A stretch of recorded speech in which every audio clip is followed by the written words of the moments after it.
Hi there, it's Tracy here from the Papercraft Studio. Thank you for joining me today. So I'm going to show you how to use up some scraps that you may have or at the end of a catalogue. I've called this my In Good Taste modern card. So In Good Taste is the designer series paper that I had, and it all kind of contrasts. It's quite a young modern card, really.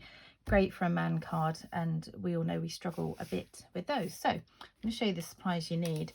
You can do this with any scraps, so just to use things up, as long as you can kind of make a little configuration. White base, and this one measures 5 3/4 by the width of A4 in the UK, which is 8 1/4, and then it's scored at 4 1/8. You can adjust it if you've got different paper sizes where you are. Then a piece of smoky slate cardstock. This measures 5 5/8 by 4 inches. A piece of basic white, which measures 5 1/8 by 3 1/2. And then you need a little piece of basic white here, and this one measures 3 by 1, which is for this in the middle. The embossing folders I've used here. This one I think is retiring from the big catalogue, so only available really tomorrow, is Tasteful Textile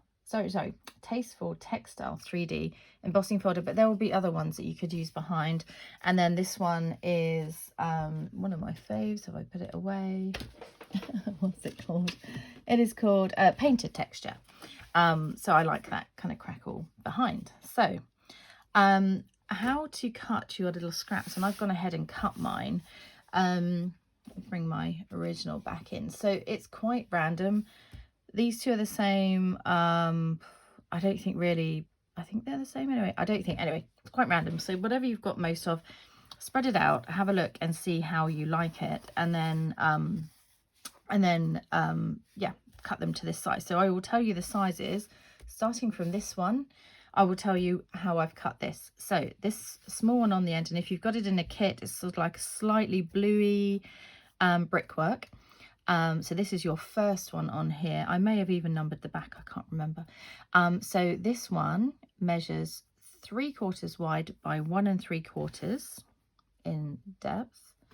Then we've got this sort of brown tweedy looking one coming next, and this measures 1/2 inch in width and 2 1/4 in length.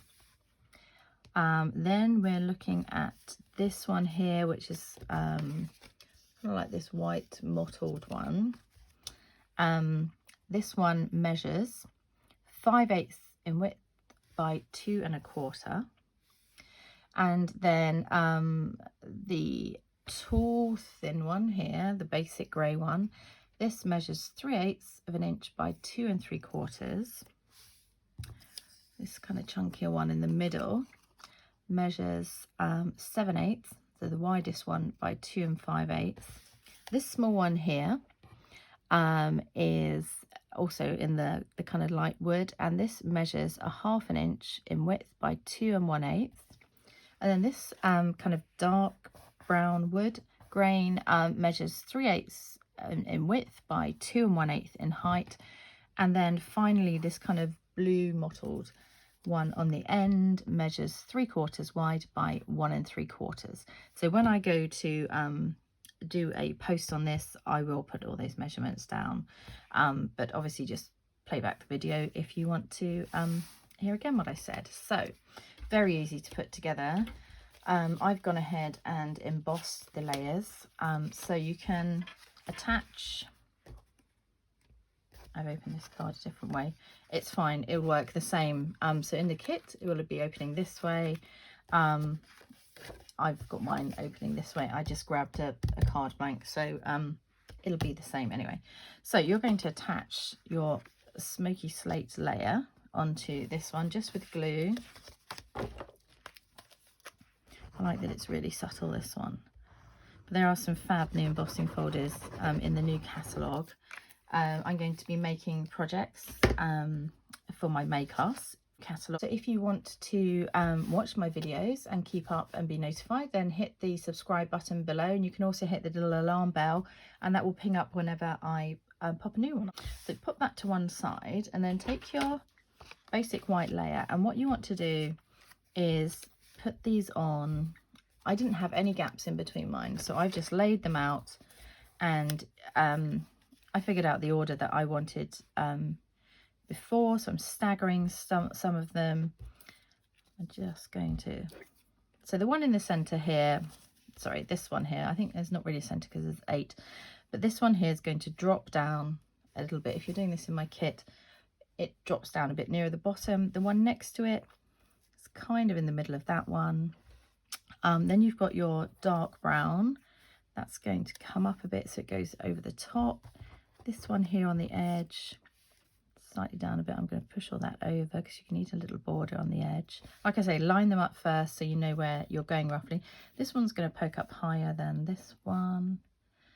But really, I mean, you can arrange them however you like. Then I've got the mottled one here. And then this kind of tweedy one, that's going to come up a bit higher than this one, not as high as the grey. And then this one is going to sit on the end. So shuffle these over a bit because I want to have a pretty even border at either end. If you don't, you can always trim off one of the ends, and then just start at one end, I would, or you could start at one end. So once you've got it roughly how you want it, just then pop glue on the back of each one. And do you know what? If it's not the same as mine, it really doesn't matter. So I'm going to start with that border at this end. Oops, moving around a bit. It's the beauty of Tombow until it sticks.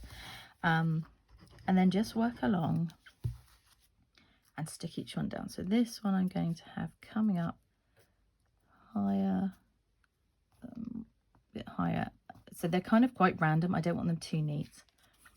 And this one. So have you got your new catalogue? If you haven't received one from me and you'd like one, and you don't have a current Stampin' Up! Demonstrator, then please do get in touch, and I'll send you a free copy. I'm always grateful to anyone who would like to place an order with me. Anyone who does place an order for £25 or over will receive a free gift from me the following month, just as a thank you. So I really am grateful. Okay, that one a bit like that, maybe up a bit higher. So you can see I'm just staggering these as I go along. You can change up the order, obviously depending on which papers you've got. You might prefer the B-sides of the ones that I've chosen, so it's up to you how you go. But I think it's a really nice modern card. I think mine I'll probably keep for my godson, whose birthday's in July. He's, how old is he? I'm thinking 19. So I think this is a really good card for that kind of age group as well. Okay, so that one, yeah, let's pop it about there. And then, so keep going until you're near the end. Like I said, it doesn't matter if they don't space out quite as you'd hoped, because you can always trim the end if you need to. That one I'm going to slide up a bit, but they're just all butting up to each other. And then finally, this little one on the end. Whoops. And he's just going to sit like that. So you see my ends aren't perfectly equal. If I wanted to, I could trim off. I'm not going to worry too much because I think this bit kind of distracts anyway. So at this stage, you can go ahead and stick this on to this layer. I've popped dimensionals on the back just to prop it all up a bit. So let me find mine. Okay, so I put one in each corner, and just to level it out, I'm going to put one in the middle either side, and then maybe just one here, one here. Okay, so backing's off.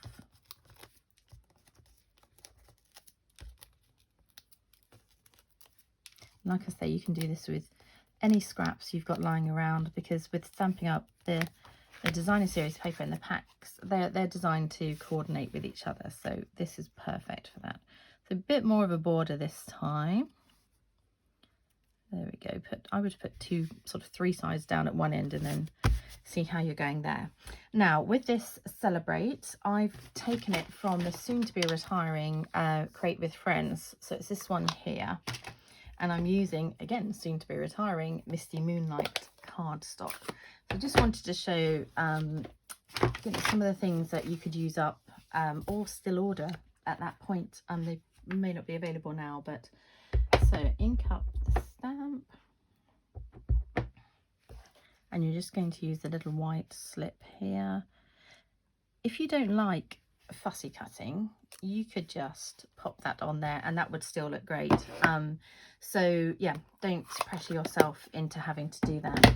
But I don't mind it, and I'll show you how I cut mine out. So as always, I tend to move the cardstock, the cardstock more than the scissors. So you just start going around, leave a small border, and I'm just going to come up to there and spin it around a bit and come up to there, and you just keep kind of moving the cardstock. Give yourself a bit of a pause if you're getting, you know, feeling it's getting a bit away from you, but you can always go back and correct a couple of bits. But I just think it's quite good if you just kind of go with the flow a bit here. And then I'll just show you how I go around the end. Ooh. Oh, that wasn't quite what I wanted to do. It got out of my little flow then. Up to there. And then round this T, I just kind of came back around this way.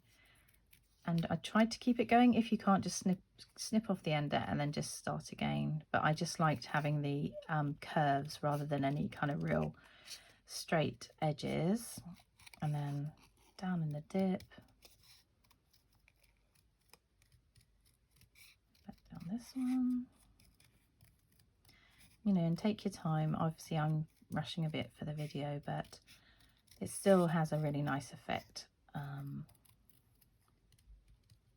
when you finish. There you go. So it didn't take too long, even kind of rushing a bit.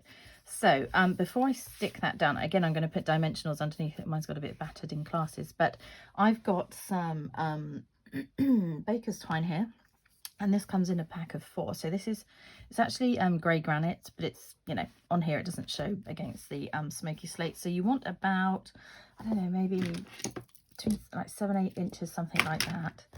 And then what you're going to do is grab a glue dot or some glue, and just put it roughly where you want this. So you could have that going straight, but I'm going to have it up like this. So I want to start it before the end of that, so that it's tucked underneath. So I'm just going to pop my glue dot there, put one end of your twine on there, and just loop it round and come back to the glue dot. So a little loop, and then do the same, and it will fight a bit. It won't like you doing it really. So come back round and then maybe do another smaller one here inside that one, almost there. And you can either trim that end, or I'm not sure if mine's going to disappear underneath here actually. No, I need to trim it. Be careful when you trim it. You want to hold on to this little center glue dot because it can pull away. There we go. So some little loops there. Pop some dimensionals on the back of your sentiment. Oh, they're quite big. Yeah, they do fit those, so that's fine. You might want to use your little mini ones, or you can use the edge pieces, whichever you've got to hand. Ooh, I'm getting stuck to them. So pop that one on. So you want to make sure those little loops are showing at the end here. And then to finish off, I've used, and I've put them on my desk somewhere. Oh, here they are.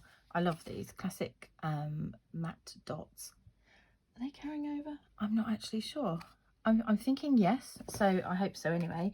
Again, my pokey tools are in my class boxes still, so let me grab one of those, although these might be a bit too big to pick up with it. So I've used a couple of grey ones here. Oops, I'll put one down here. I just love grey anyway, I'm such a grey girl. One up here, and then I popped a little white one down here as well. Might use one of these bigger ones, seeing as that one seems to have escaped anyway. Oops. Pop it down the bottom here.